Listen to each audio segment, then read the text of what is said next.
Plusieurs décennies avant le drame du 11 septembre 2001, les États-Unis font l'objet d'attaques terroristes. Des commerces explosent et d'innocentes victimes sont tuées. Les terroristes s'en prennent au symbole de la liberté. Ils se déplacent rapidement, sont bien organisés et très dangereux. Devant cette escalade de violence, il ne reste plus qu'un espoir pour les victimes, le FBI.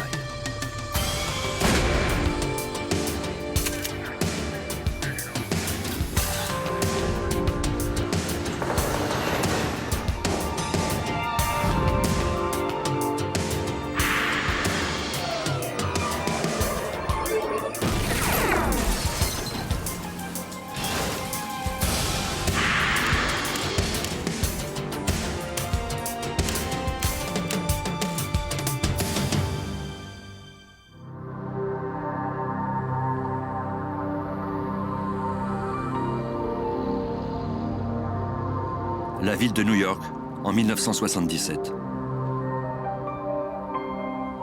Dans la matinée du 14 juin, 3 hommes s'approchèrent de la mission diplomatique de la Yougoslavie aux Nations Unies. Devant l'immeuble, un agent de police de la ville de New York surveillait les lieux. À l'intérieur, des agents de sécurité yougoslaves assuraient la sécurité. L'un d'eux vérifiait les papiers d'identité des visiteurs.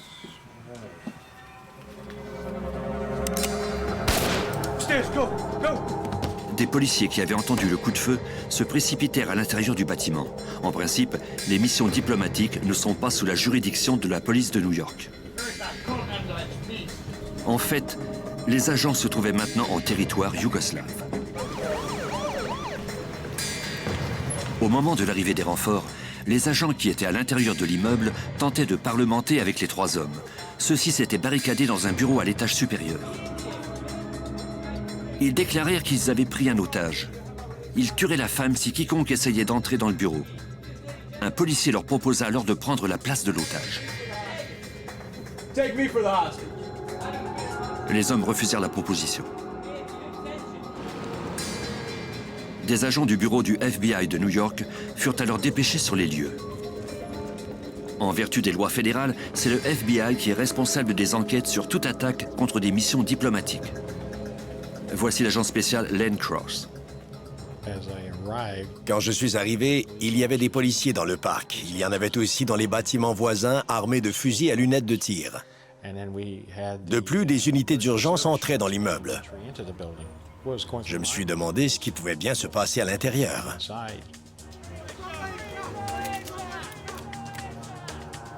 Les suspects apparurent à l'une des fenêtres à l'étage, brandissant le drapeau de la Croatie, et ils lancèrent des tracts de propagande dans la rue.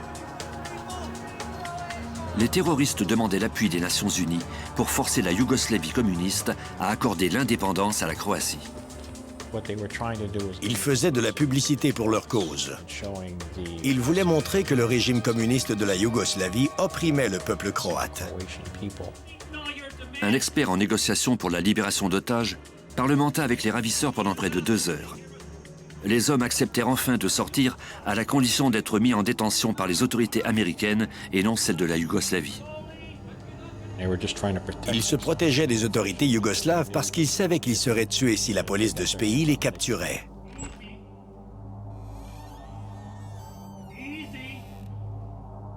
Quand ils se sont finalement rendus compte que c'étaient les policiers de la ville de New York et les agents du FBI qui étaient de l'autre côté de la porte et qu'on les a assurés qu'aucun mal ne leur serait fait, ils se sont rendus sans problème. Les hommes avouèrent alors qu'ils n'avaient pris aucun otage. En fait, ils avaient orchestré ce bluff pour empêcher les agents de sécurité yougoslaves de les attaquer. Alors que les policiers escortaient les suspects à l'extérieur de l'immeuble, les agents de sécurité de l'ambassade les affrontèrent.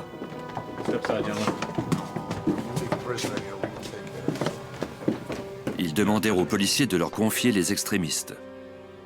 This is Yugoslavian mission. You have no right here. This is territory of Yugoslavia. Put the guns down. This is New York City. Mais les policiers de New York refusèrent d'obtempérer. Lower your weapons. Ils avaient la ferme intention de quitter l'endroit avec les prisonniers. We're taking our prisoners out. Lower the guns.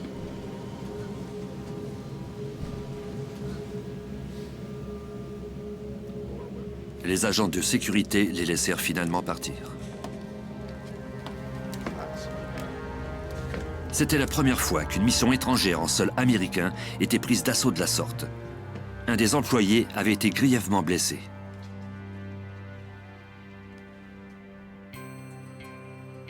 C'est l'agent spécial Cross qui menait l'enquête. Il tenta d'établir le mobile de l'attaque en tenant compte du long passé de haine et de violence entre Serbes et Croates qui se disputent depuis toujours les mêmes territoires d'Europe de l'Est. Le mobile de ce crime remontait à plusieurs siècles alors que les Serbes attaquaient les villages croates pour y tuer tous les hommes, femmes et enfants. Les Croates ripostaient alors en s'attaquant aux villages serbes. En 1971, la violence se propagea à l'extérieur de la Yougoslavie quand des extrémistes croates assassinèrent l'ambassadeur yougoslave en Suède. En 1972, ils détournèrent un avion de ligne suédois et forcèrent le gouvernement à libérer 7 prisonniers politiques. Plus tard, au cours de la même année, des terroristes croates revendiquèrent l'attentat à la bombe d'un avion de ligne yougoslave, ce qui avait coûté la vie à 26 innocentes victimes. La haine de ces individus était si profondément ancrée qu'elle était difficile à concevoir. En plus de mener cette enquête, on voulait comprendre le peuple croate et ses problèmes historiques. Ce n'était pas une affaire criminelle comme les autres. Il y avait eu beaucoup d'actes de vengeance de part et d'autre. Et maintenant, ces activités de représailles avaient atteint le territoire américain. C'était une tendance plutôt terrifiante. Selon les agents du FBI postés dans des ambassades américaines partout dans le monde, les attaques de terroristes croates sur des ambassades yougoslaves et des diplomates avaient connu une recrudescence inquiétante. L'agent spécial Cross travailla étroitement avec la police et le bureau du procureur pour connaître les antécédents des terroristes qui s'étaient attaqués à la mission de la Yougoslavie. 4 mois plus tard, soit le 13 octobre, un jury de New York reconnut les 3 hommes coupables de complot visant à prendre en otage l'ambassadeur de la Yougoslavie aux Nations Unies. Le jury déclara également coupable le tireur qui avait blessé l'agent de sécurité avec une arme meurtrière. Pour l'agent Cross, le dossier de cette affaire était maintenant clos, mais à en juger par la tension entre Croates et Serbes, il était convaincu que cet acte terroriste en territoire américain n'était que le premier d'une série d'autres crimes. 9 mois plus tard, à Chicago, les craintes de Cross s'avérèrent. Des hommes d'affaires croates inquiets contactèrent le FBI. Ils avaient reçu une lettre anonyme en serbo-croate dans laquelle on exigeait d'eux une importante somme d'argent, sans quoi ils seraient exposés à des conséquences désastreuses. L'agent spécial Björn Borson du bureau du FBI de Chicago examina les lettres en question. Borson, qui parle couramment le serbo-croate, a participé à plusieurs missions de contre-espionnage.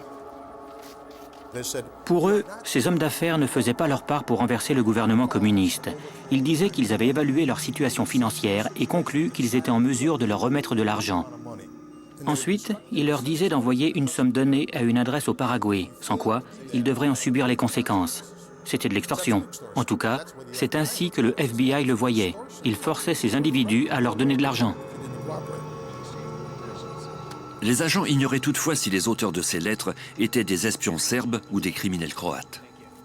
Ils savaient toutefois que ces types avaient ratissé large. De fait, 52 lettres ciblant des hommes d'affaires croates furent recueillies par des agents du FBI partout aux États-Unis. Les lettres étaient à peu près identiques à une exception près. La somme exigée variait selon la personne à laquelle elle avait été envoyée. La plupart des individus qui avaient reçu ces lettres d'extorsion étaient bien nantis, ou du moins à l'aise financièrement. Ils avaient la capacité de payer la somme exigée. À New York, l'agent spécial Len Cross dirigeait l'enquête relative à ces lettres d'extorsion. Pour trouver des pistes, il contacta Pero Vučas, un auteur d'essais politiques d'origine croate qui vivait dans Queens. Il était reconnu pour ses positions pacifiques. On pensait qu'il nous aiderait à identifier ceux qui avaient envoyé ces lettres. L'agent Cross demanda à Vučas s'il croyait que les auteurs de ces lettres étaient croates comme lui. Pour lui, aucun Croate n'aurait pu écrire ces lettres et exiger de telles sommes. Vučas était plus enclin à croire que le gouvernement serbe de la Yougoslavie était à blâmer. Selon lui, ces lettres avaient vraisemblablement été rédigées par le service secret du gouvernement yougoslave pour semer la confusion au sein de la communauté croate. La plupart des hommes ciblés étaient non violents. Ils espéraient voir le gouvernement yougoslave renversé de façon pacifique. Il y en avait toutefois certains parmi eux qui auraient eu recours à la violence si nécessaire. Vučas croyait que les lettres étaient une tentative des espions serbes pour nuire aux demandes d'indépendance des Croates. Je lui ai laissé ma carte de visite et lui ai dit « Si vous pensez à quoi que ce soit d'autre, appelez-moi. »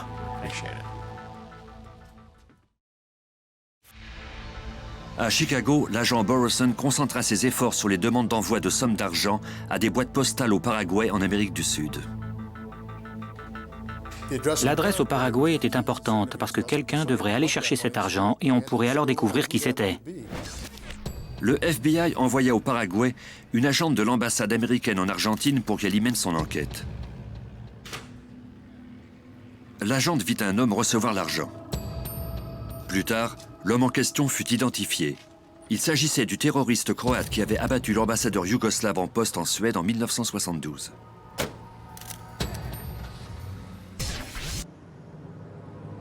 Un mois plus tard, à New York, l'affaire prit une tournure encore plus inquiétante quand un homme contacta les chaînes de télévision locales pour signaler qu'il avait posé 2 bombes dans la ville. Une au siège des Nations Unies et une autre à la gare Grand Central. En 1978, le FBI faisait enquête sur un groupe de terroristes croates qui avaient eu recours à des manœuvres d'extorsion pour financer leur cause. À New York, 2 chaînes de télévision locales avaient reçu un appel d'un homme qui disait avoir posé 2 bombes, dont une aux Nations Unies.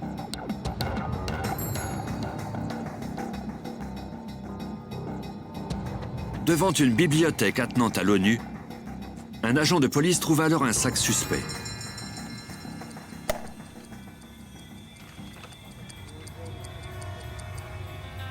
Il alerta aussitôt l'escouade anti-bombe de la police métropolitaine de New York. Les enquêteurs trouvèrent alors un mot écrit en serbo-croate. On y demandait l'indépendance du peuple croate et on y déclarait « Ceci n'est que le début, nous sommes des kamikazes ». Les experts désamorcèrent soigneusement l'engin explosif composé de dynamite et d'un détonateur. La minuterie indiquait que la bombe devait exploser dans moins d'1 heure. La bombe aurait dû exploser, mais quelque chose avait fait défaut. À Grand Central, les policiers trouvèrent la 2e bombe cachée dans un casier. Une fois de plus, les explosifs étaient accompagnés d'une lettre demandant l'indépendance de la Croatie. Si l'une de ces bombes avait explosé, les pertes humaines et matérielles auraient été désastreuses.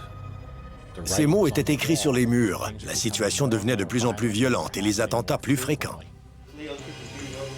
Le FBI était persuadé que ce n'était qu'une question de temps avant que quelqu'un ne soit tué.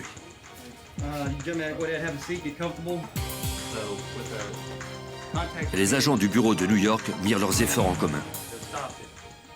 On croyait que ça serait une bonne idée de réunir tous les agents et de former un groupe d'intervention dirigé par un superviseur. Ça nous permettrait ainsi d'échanger nos informations et de centraliser nos activités.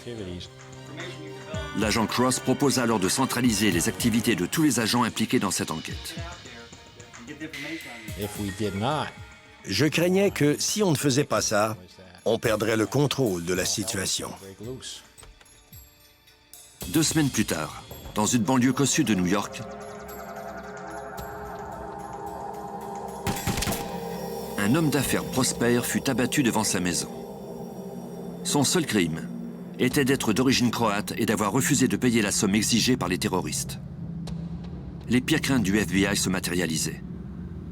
Un homme dont on avait voulu extorquer de l'argent avait été assassiné et les agents ne tenaient aucune piste solide. À Chicago, l'agent spécial Bjorn Borson croyait que les gens d'origine croate de son secteur ne soient à leur tour la cible des terroristes. Ils n'avaient pas fait des menaces à la légère. Ils étaient très sérieux. Et on ne savait pas qui ils attaqueraient. On a dû contacter tous ceux qui avaient reçu une de ces lettres pour leur dire qu'ils couraient un grand danger. En même temps, on était toujours à la recherche de l'auteur de ces lettres. Le FBI alerta également les autres autorités policières afin qu'elles leur signalent tout achat d'armes illégales ou de produits pour fabriquer des bombes. Quelques jours plus tard, le bureau du FBI de Chicago reçut un appel de l'ATF, le bureau de l'alcool, du tabac et des armes à feu. Un homme d'origine croate, reconnu pour ses idées extrémistes, avait essayé d'acheter de la dynamite. Ils venaient d'arrêter un type au cours d'un coup monté alors que celui-ci leur achetait 2 caisses de bâtons de dynamite. L'homme avait rencontré les agents de l'ATF pensant qu'il achetait de la vraie dynamite, mais ceux-ci lui en avaient vendu de la fausse. L'acheteur s'appelait Ivo Afinic. Il occupait l'un des rangs élevés au sein du mouvement indépendantiste Otpor. À l'évidence, ils avaient l'intention de faire beaucoup d'autres bombes. Le nom complet de ce mouvement est Hrvatski Narodni Otpor, ce qui signifie résistance populaire croate. Le mot Otpor signifie résistance. Même si la majorité des membres d'Otpor étaient d'honnêtes citoyens, le FBI croyait qu'une faction criminelle travaillait au sein de l'organisation et qu'elle avait extorqué de l'argent et tué des hommes d'affaires croates.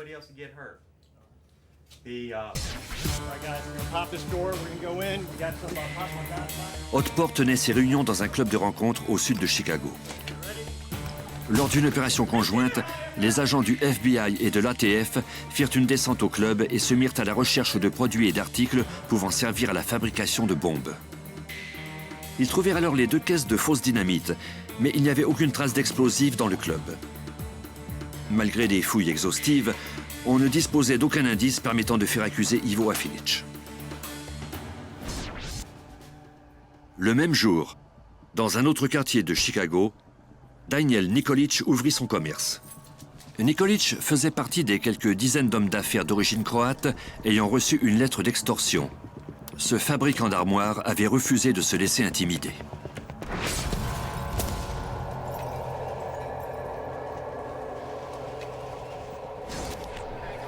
La police de Chicago, le service des incendies de la ville, ainsi que des agents de l'ATF et du FBI firent enquête.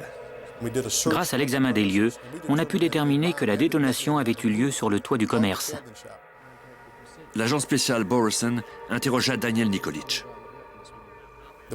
Il croyait que les dirigeants d'Otpor avaient orchestré cet attentat parce qu'il avait refusé de payer la somme exigée.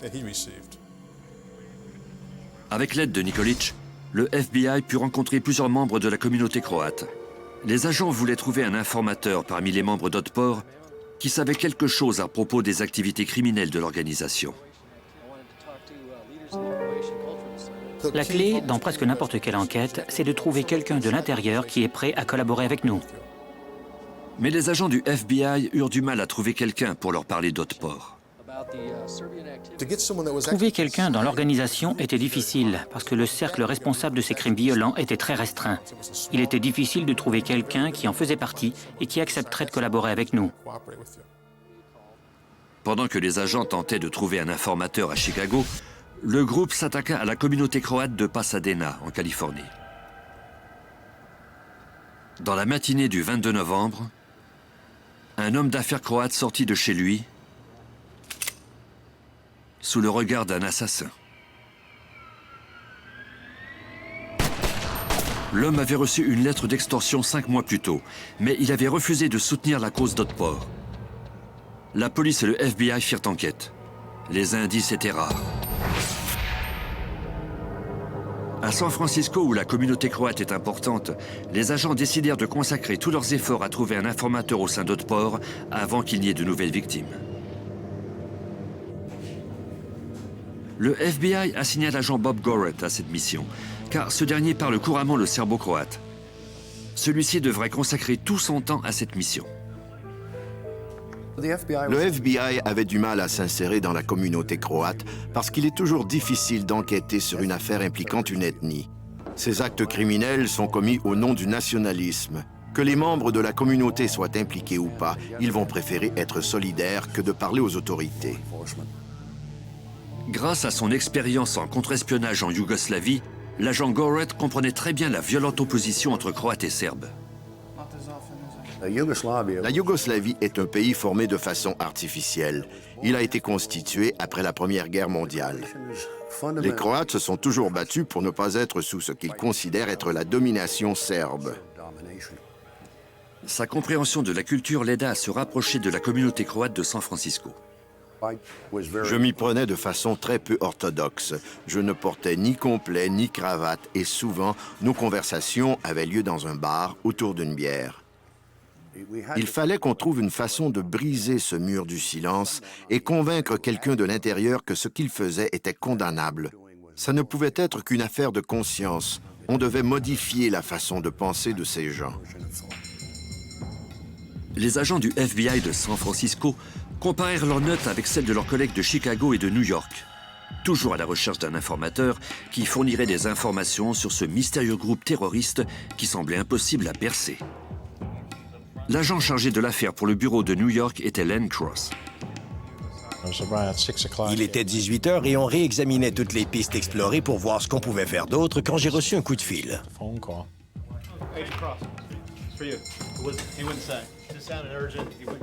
Après 4 mois de silence, Pero Vučas, l'auteur et activiste croate, voulait à tout prix parler à Cross. Et il a dit, je dois vous parler immédiatement. J'ai reçu une lettre de menace. Je vais vous dire tout ce que je sais. Je connais les auteurs de ces actes. C'était peut-être le coup d'envoi dont le FBI avait besoin. J'ai dit, d'accord, j'arrive tout de suite. Je vous rencontre chez vous.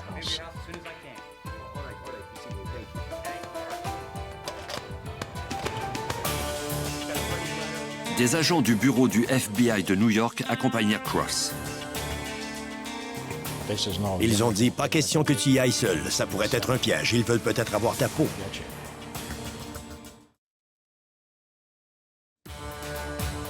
Des agents de partout aux États-Unis tentaient d'infiltrer une organisation terroriste qui extorquait de l'argent à des hommes d'origine croate et qui les assassinait s'ils n'obtempéraient pas. Pero Vučas, un auteur d'essais politiques d'origine croate, avait demandé à l'agent Len Cross de venir chez lui. Il était enfin prêt à parler. Il était très inquiet, il avait peur et bien sûr, il voulait me montrer la lettre. Cette lettre disait essentiellement qu'il ferait mieux de se taire et que s'il désobéissait, il lui arriverait quelque chose de grave. À ce stade, il s'était rendu compte que ces types n'entendaient pas à rire et qu'ils avaient décidé de le prendre pour cible. Devant ce constat, il a décidé de s'adresser au FBI. Il nous a accordé sa totale confiance en espérant qu'on réglerait cette situation. Vučas déclara à l'agent Cross que certains membres d'Otpor étaient à l'origine de ces lettres et des meurtres. Il a dit, ce sont des criminels. Ce ne sont que des criminels qui ont infiltré les organisations croates. Il a ensuite nommé les types qui dirigeaient l'organisation partout au pays. Il ne pouvait pas nous dire précisément qui avait écrit ces lettres, mais il nous a pointé les types qui dirigeaient ces opérations. Selon Vučas, le quartier général d'Otpor aux États-Unis était situé à Chicago. Certains des terroristes vivaient dans le Midwest américain. C'était des informations importantes car elles nous permettaient d'assembler les morceaux du puzzle. À Milwaukee, au Wisconsin, les agents contactèrent un prêtre d'origine croate ayant une certaine influence sur la communauté croate du Midwest américain. Le père Bradas était reconnu pour son opposition à la violence. Les agents croyaient qu'il pourrait peut-être leur fournir des pistes solides. Un agent du FBI du bureau de Milwaukee l'interrogea à l'école élémentaire catholique où il travaillait. Pendant leur conversation, le père Bradas ouvrit son courrier. Un de ses colis contenait un livre. L'agent aperçut alors un fil électrique. Il a vu des piles, des fils et des explosifs. Comme l'agent craignait que le livre n'explose dans cette école pleine d'enfants, il s'en est emparé et s'est précipité à l'extérieur. La police de Milwaukee dépêcha un expert en explosifs pour désamorcer la bombe. Malheureusement, celle-ci explosa, lui arrachant une partie de la main. Le FBI envoya aussitôt un avertissement aux 52 hommes qui avaient reçu une lettre d'extorsion. Ils devaient se méfier de tout colis de la taille d'un livre et enveloppé dans du papier kraft. Le lendemain, dans Queens, Pero Vučas prit son courrier. Dans sa boîte postale, il trouva un avis lui indiquant qu'un colis l'attendait au bureau de poste.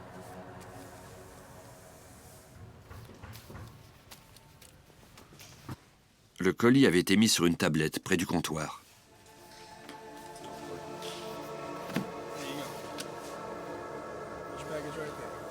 Ça semblait être un livre.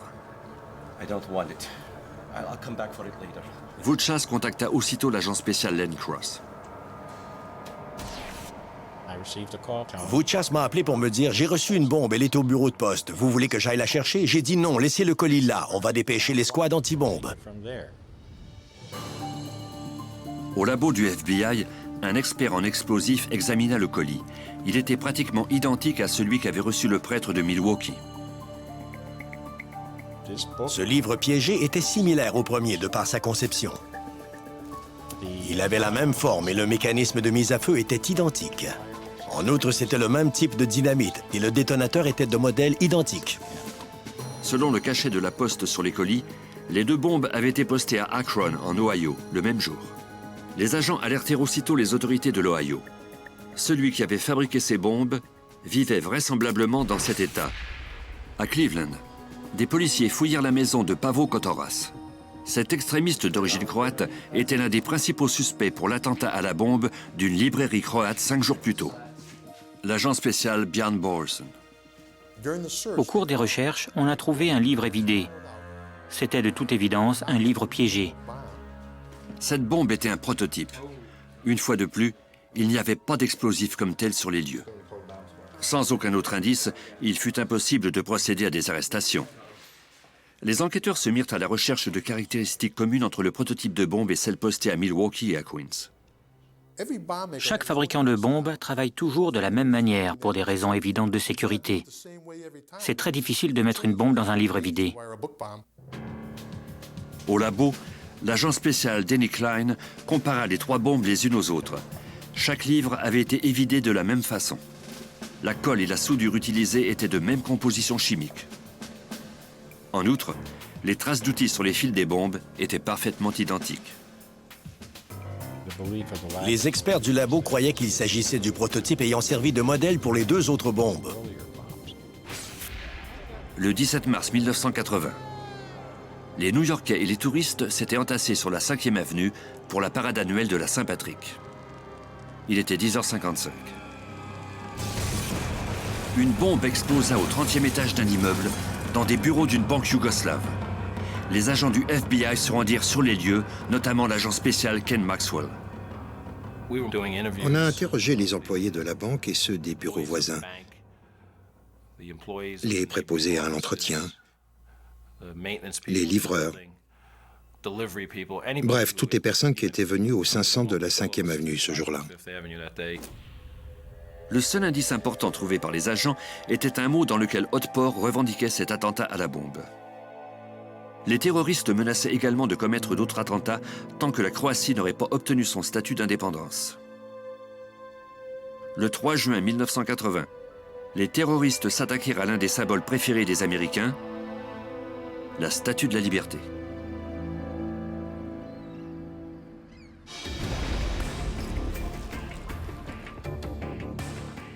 L'agent spécial Ken Maxwell participa à l'enquête sur cet attentat. Quelqu'un s'était introduit dans le musée situé sous la statue. Dans ce musée, on raconte l'histoire de la fabrication de la statue et on peut y voir plusieurs photos. Il y a aussi une boutique de souvenirs. Tout ça avait été détruit. De fait, tout le bas de la statue avait subi d'importants dommages. Plusieurs groupes extrémistes revendiquèrent l'attentat, notamment l'Organisation de libération de la Palestine, des Cubains anticastristes et même des néo-nazis. Au début des années 80, il était courant que plusieurs groupes ou personnes revendiquent un même attentat. Les enquêteurs travaillèrent d'arrache-pied pour recueillir les fragments de bombes, en espérant que ces indices les aideraient à découvrir qui avait orchestré l'attentat. On a passé toute la nuit à fouiller dans les décombres. On a recueilli plusieurs composantes de la bombe.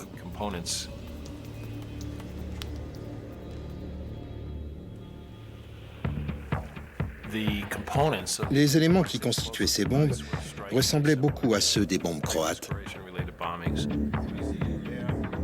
Ce qui avait commencé par une tentative d'extorsion d'hommes d'origine croate était maintenant devenu une véritable campagne de terreur. La Statue de la Liberté est un monument qui attire les terroristes à cause de ce qu'elle représente. Dans l'esprit de ces types, les États-Unis étaient insensibles à leur cause. Ils se sont alors dit, portons notre cause à leur attention et montrons-leur que c'est important pour nous. Forçons les États-Unis d'Amérique à nous aider à faire notre indépendance. Mais la logique des terroristes était boiteuse. Cette attaque n'avait que renforcé la volonté des autorités à résoudre l'enquête. Un attentat sur la Statue de la Liberté, c'est comme une gifle au visage. On a alors concentré nos efforts sur plusieurs individus soupçonnés d'avoir participé à ces activités criminelles. À New York, le FBI surveilla étroitement plusieurs présumés terroristes. À San Francisco, l'agent spécial Bob Gorrett poursuivait ses efforts pour trouver un informateur au sein du réseau de terroristes. J'ai passé plus d'1 an à tenter d'établir des contacts avec des Croates. Pour comprendre les gens, il est crucial de parler leur langue, de comprendre leurs origines et jusqu'à un certain degré, d'éprouver de l'empathie pour eux afin de pouvoir parler avec eux en toute confiance. J'ai dû rencontrer plus de 300 personnes de tout acabit avant de trouver un informateur. J'ai finalement trouvé un homme qui voulait bien me parler. Il ne m'a guère révélé de choses, mais il m'a indiqué qu'il aimerait qu'on se revoie. Au cours de plusieurs conversations avec lui, on a commencé à tisser des liens. Et finalement, il m'a dit qu'il serait prêt à nous aider. Trouver un informateur qui faisait partie d'Otpor constituait une percée majeure pour le FBI. Après avoir donné un entraînement spécial à l'informateur, le FBI l'envoya à New York pour qu'il puisse obtenir des informations sur les plus récents attentats à la bombe. Ce type avait déjà vécu à New York et il connaissait bien les gens de la communauté croate. L'informateur renoua avec ses vieux amis extrémistes. Il aurait été tué si les dirigeants d'Otpor avaient découvert qu'il travaillait pour nous. Malgré les risques qu'il courait, l'informateur tenta d'obtenir des précisions sur les plans des terroristes. Quand on peut obtenir des informations sur ce qui se trame au sein d'une organisation criminelle, ça peut avoir un impact très important sur l'issue de l'enquête. L'informateur apprit que le groupe préparait l'assassinat d'un farouche opposant d'Otpor. La cible était nul autre que Pero Vučas, le réputé auteur d'essais politiques sur la question croate. Il comptait l'abattre à la carabine au moment où il accompagnerait sa fillette de 6 ans à l'école le matin. S'ils rataient leur cible, ils risquaient de blesser l'enfant, mais ça ne les préoccupait nullement. Or, la plupart des agents et des enquêteurs qui travaillaient sur cette affaire avaient des enfants, et ils pensaient à cette fillette comme le ferait un père. Comment ces types pouvaient-ils faire une chose pareille?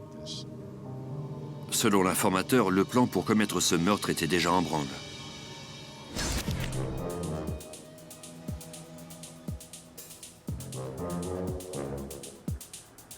L'agent spécial vit 2 présumés terroristes garer leur camionnette près de la maison de leur prochaine victime.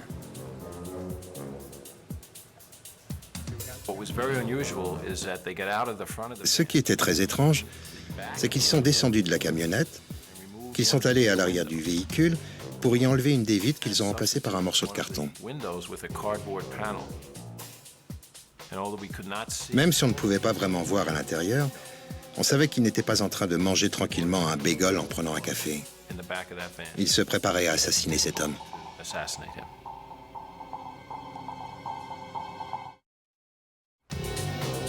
À New York, des agents croyaient que des assassins d'origine croate s'apprêtaient à tirer sur Pero Vučas au moment où celui-ci accompagnerait sa fillette de 6 ans à l'école. Vučas avait collaboré avec le FBI pour aider les agents à identifier les terroristes. L'agent spécial Len Cross mit Vučas en garde et lui demanda de rester chez lui ce matin-là. S'ils étaient descendus de la camionnette et qu'ils s'étaient dirigés vers sa maison en transportant ce qui aurait semblé être une arme, on les aurait aussitôt arrêtés. Heureusement, Vučas et sa fillette restèrent cachés, ce qui força les tireurs à renoncer à leur plan meurtrier.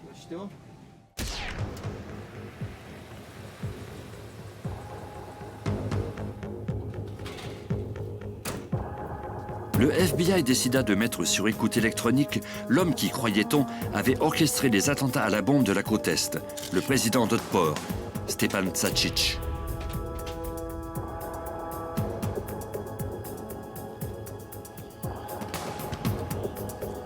Il dirigeait les opérations depuis New York. C'était donc le meilleur endroit où poser des micros. Surtout que des individus venaient régulièrement le voir. C'était là qu'ils tenaient toutes leurs rencontres. L'agent spécial Bjarne Borison. Il n'est pas facile d'entrer dans un immeuble et d'y poser des micros sans laisser de traces. Heureusement, le FBI excelle dans ce domaine.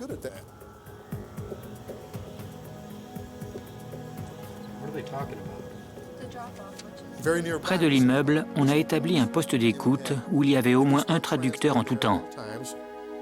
Les traducteurs devaient traduire les conversations en anglais.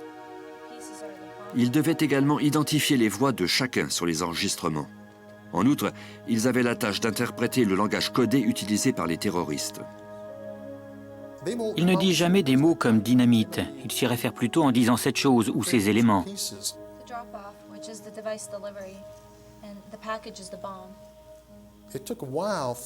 Ça nous a pris un moment pour comprendre de quoi ils parlaient et pour décoder leur vocabulaire et leurs phrases.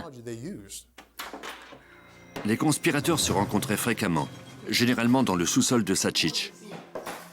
Jako Dreven, un des hommes qui avait tenté d'assassiner Pero Vučas, était le lieutenant de Tsačić. Les traducteurs travaillaient jour et nuit à l'analyse de leurs conversations. Le micro fonctionnait 24 heures par jour et on devait constamment écouter les conversations parce qu'ils parlaient d'attentats à la bombe et d'assassinats de gens. Les agents espéraient obtenir le plus de précision possible sur les endroits visés, les dates des attentats et le nom des conspirateurs. Tout ça faisait partie d'un puzzle. On devait réunir le maximum de pièces pour passer aux accusations.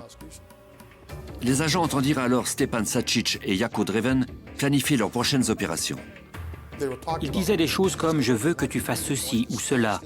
On savait qu'ils se préparaient à commettre un autre attentat. Les agents appelés Otpor avaient l'intention de poser une bombe dans un studio de danse yougoslave où devait avoir lieu un gala auquel l'ambassadeur de la Yougoslavie à l'ONU avait été convié. L'agent spécial Len Cross. Il devait y avoir 300 personnes là. Nous étions très inquiets parce qu'ils semblaient vouloir s'attaquer à des groupes de gens. Ils ne se préoccupaient pas de blesser les innocents. Les agents prirent Dreven en filature alors qu'il se rendait à Bridgeport, au Connecticut. Il y rencontra un certain Vuka Julic. Quand il est entré dans la maison, il avait les mains vides. Mais en ressortant, il transportait un sac de papier brun assez grand qui semblait contenir quelque chose de bonne dimension.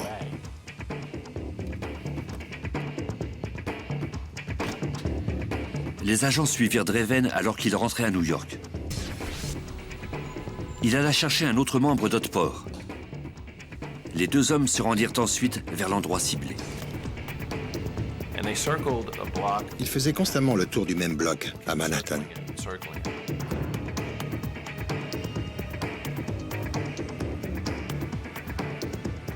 Les agents virent alors Dreven laisser le mystérieux sac dans sa camionnette. On a convenu de les arrêter si jamais ils sortaient le sac. Il n'était pas question de prendre le risque qu'il y ait un attentat à la bombe en plein centre-ville de Manhattan. Heureusement, les terroristes se contentèrent d'examiner l'immeuble avant de repartir. Plus tard, les agents obtinrent des mandats de perquisition des maisons de Stepan Tsačić et Jako Dreven.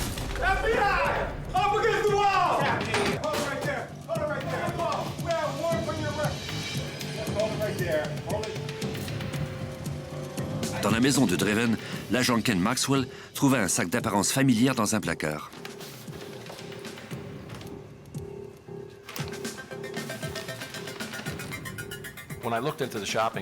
Quand j'ai regardé dans le sac d'épicerie, j'ai aperçu un sac à main de femme ouvert. À l'intérieur, il y avait des bâtons de dynamite retenus ensemble par du ruban adhésif. Il y avait un réveil, un détonateur et un fil. Ce n'est pas tous les jours qu'on a une bombe sous les yeux. Les autorités mirent Dreven en garde à vue. À l'autre bout de la ville, l'agent spécial Len Cross et son équipe firent une perquisition dans la résidence de Stepan Sačić, le président d'Otpor. Un des membres de l'équipe examinait un tas de toiles de protection utilisées pour des travaux de peinture. Il y a trouvé une carabine munie d'une lunette de visée et des munitions. Les enquêteurs soupçonnaient les complices de Sačić de s'être servis de la carabine quelques semaines plus tôt dans le dessein d'assassiner l'essayiste Pero Vučas, qui collaborait avec le FBI. Les agents arrêtèrent Sačić pour complot, en vertu de la loi RICO, la loi fédérale contre les rackets. On l'a avisé de ses droits, mais il a refusé de s'en prévaloir. Il n'était pas très coopératif. 4 jours plus tard, les agents du FBI et la police fouillèrent la maison de Vuka Julić à Bridgeport, au Connecticut. Julić avait donné à Dreven la bombe destinée au studio de danse. En déplaçant des vêtements, un expert en explosifs a aperçu, dans un sac, une importante quantité de dynamite, sur laquelle se trouvaient des détonateurs électriques. C'était une bombe. Les agents arrêtèrent Vuka Julić.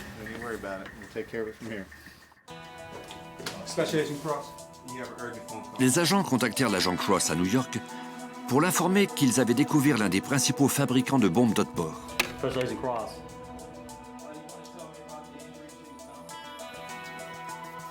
Cross interrogea Stepan Sačić et lui demanda s'il connaissait Vuka Julić. Il m'a répondu « Oui, je le connais un peu ». Je lui ai alors dit « Vous allez avoir des problèmes car on vient de l'arrêter ». Et j'ai ajouté « Il avait une importante quantité d'explosifs, de détonateurs et d'armes chez lui ». Mais Sačić refusa de parler.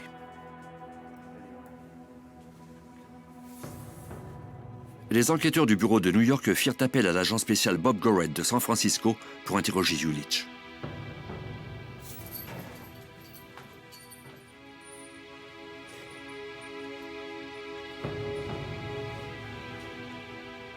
L'ex-membre d'Otpor, devenu informateur pour le FBI, l'accompagnait. Vers la fin de l'après-midi, avec le soutien de l'informateur croate, Julić finit par s'ouvrir, enfin. Il voulait qu'un de ses compatriotes croates le croie et lui fasse confiance. Il se sentait aussi moins seul. Quand il a enfin réussi à s'armer de courage, il a affirmé qu'il voulait parler. Et bien sûr, ça a été le moment clé de toute l'affaire. Vuka Julić déclara aux enquêteurs que d'autres membres d'Otpor l'avaient convaincu de tuer le chef de la communauté croate de Californie 2 ans plus tôt. Après avoir trinqué toute la nuit jusqu'aux petites heures du matin, il a décidé de faire quelque chose en faveur de la liberté du peuple croate et de tuer cet ennemi du peuple.